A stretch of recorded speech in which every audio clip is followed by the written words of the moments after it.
What is up, Argo Knots? This is D-Rec here with Alliance Rift Gaming Outlet, and I am bringing you another Card Fight Vanguard feature fight. In today's video, we have a special guest appearance from Bailey Happenin from Team The Sharks. I have a link to their channel in the description below if you want to check them out. A lot of great content from them. And he is playing the Chronojet ZTB variant. And on the right, he's playing against myself, playing Blasters. So if you guys do enjoy the video, be sure to leave a like and subscribe for future content. So going into this video, Bailey Happenin will be taking the first turn of this match, and I will be going second. So getting right into that, Bailey Happenin's going to go first. He's going to draw for turn. He's going to ride Arca and pass the turn. Not a terrible ride. You can push it to drop early and use its skill to bind itself and another copy to get another copy of itself to his hand. But preferably we want to ride something else that's a 7k base. But 1-to-1 with me getting the stand trigger on my turn. Me riding up to my grade 2 turn, I call a Lou and a Banquet Perot. So Banquet Perot, it's a really interesting stand trigger. In my build, I'm playing 8 stand triggers. And the one great thing about the Seeker stand trigger is that, say you put it behind a random unit, like another Blaster Blade on rearguard, you boost, the attack hits. What you can do, you retire the stand trigger to search for a grade 1 or lower and call it at rest. You search out Flogel, you proceed to the close step of the battle. So in the process of retiring that, searching it, you can then use Flogel's skill to restand your Blaster Blade on rearguard that you just attacked with, just because of how the timing works in the flow of battle. So at the end of the damage step, you resolve like when an attack hits, and then at the beginning of the close step of the battle, you resolve at the end of that battle that this unit attacked or boosted or whatever skill goes off at that point that says at the end of that battle. So a really interesting combo there. So I'm at my grade 3 turn at 1 damage, and Bailey is at his grade 2 with 3 damage now at the end of that turn. So Bailey will be getting to stride first in this game. So he goes into Jet G and pays the cost for stride. That stride fodder is really, really good. It's a great replacement for Steam Breath. And he's going to go into Split Pegasus. He's going to timely drawn for the skill, getting Transit Dragon and Chronojet G. And going into his main phase, he's going to activate Split Pegasus' skill. We'll say he's going into bottom deck Jet G, get 2 grade 2s, so he's going to get 2 Chrono Doge, or rather Cruising Dragon. Really good combo. He can draw a ton.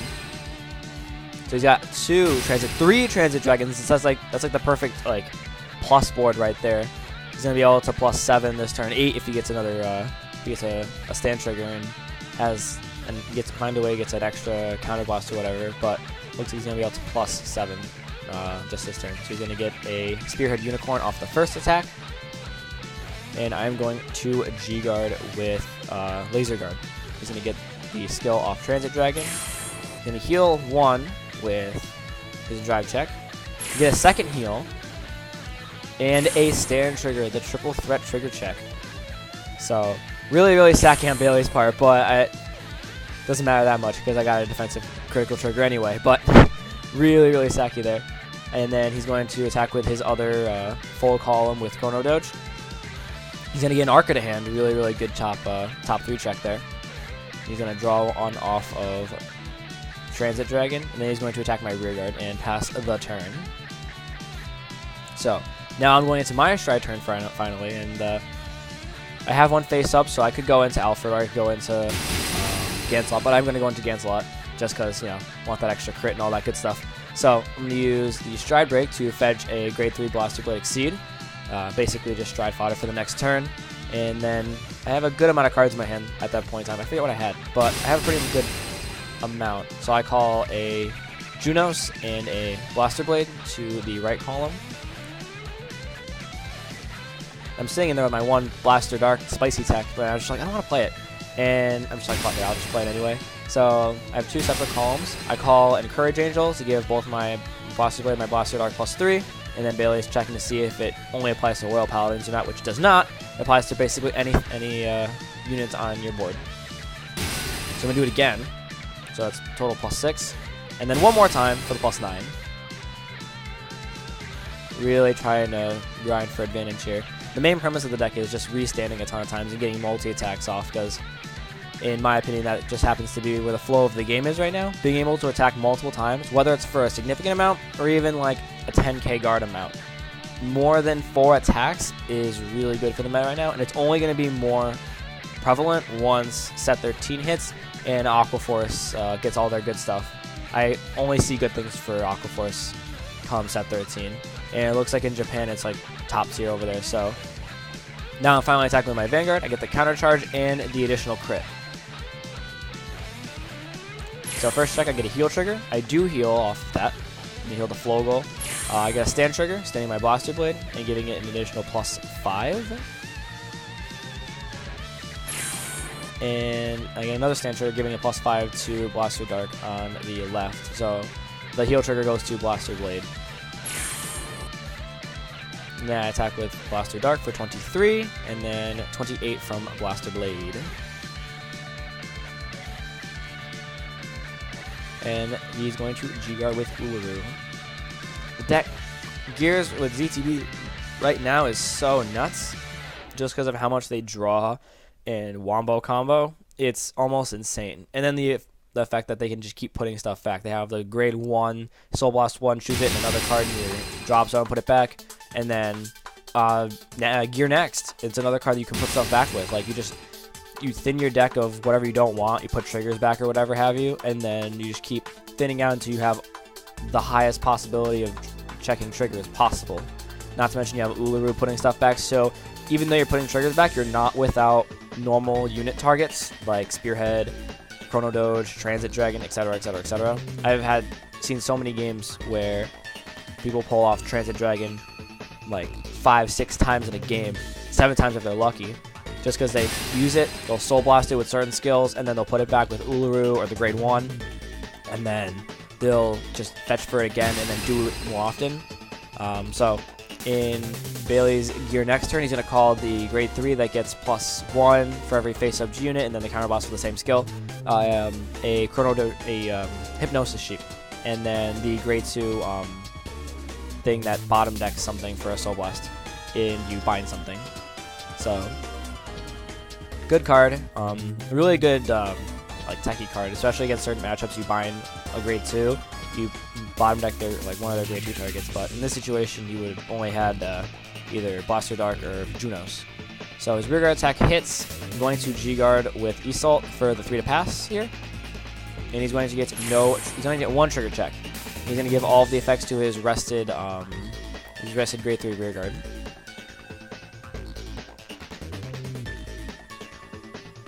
And he's going to bottom deck the grade 2 Spearhead and one other card that I didn't quite see there from his hand. But they were all 3 were normal units. He's going to swing with Chrono Doge first. He's going to get no triggers off the top, which is really good for him. And he's going to get 2 critical triggers right off that, so that's 3 damage just from that 1 attack. The Chrono Doge turn was probably the best play he could have done first, just because he would have only got normal units for his drive check. And then I PG the grade 2 rear guard attack. So then I go into my second stride turn, and I'll pitch Blaster Blade Exceed for my Alfred stride. Since I still have Blaster Blade on rear guard, I can do stuff like that. He forgets to return the grade 3 back with Time Leap and get Doge back. So going into Alfred's skill, or the stride break rather, first, fetching I think it was like, I only have 1 more left in deck. Blaster Blade Exceed, just for the stride fodder. But at this point, it's really like all or nothing. The last turn with the triple crit, not triple crit, the double crit for 3 damage, kind of put me in a bit of a tough spot, just because I was at a comfortable 2 damage before, and that double crit really hurt my position to be defensive a little bit more. I can't be as defensive as I want to be now. So I'm going to use Encourage Angel's skill to give +6 to the right column with Junos and Blaster Blade. And then after that, it's a really tough spot being at 5 damage from that. So I call a Banquet Perot behind my Vanguard, and then I call a additional Flogel to the rear guard. So that's going to be swinging for a 25 at Bailey. And I'm going to get no triggers off of that check, and Bailey's going to get the defensive stand trigger, which is going to hurt because now my Blaster Blade rear guard can't hit because I didn't get any kind of triggers checks off that, even though I recycled a little bit. So I restand and swing Chrono Doge, and then I attack Vanguard for a 30k into a PG. I was really hoping to try and get the hit off that. So I'm going to double stand, and then I'm going to swing for a 35 at Bailey happening again for 1 damage. And he's going to get another defensive trigger, even though it's the last attack of the turn. But I'm in an uncomfy spot right now, just because I'm still sitting at 5, and I didn't get a chance to really try and draw back on hand advantage. But he's going to go into his Chrono Gear Groovy turn, and I think he does a lot of this turn. He's gonna call like a full board. So he does both of Groovy's skills to flip up a next stage, and then himself for his skill to copy next stage. And I believe he copies. Actually, no, that's the only thing he copies. He has nothing else he can target. So he calls the grade 1 that can bottom deck a few things. So he's gonna bottom deck the grade 1 and a Hypnosis Sheep, and then countercharge 1 off that.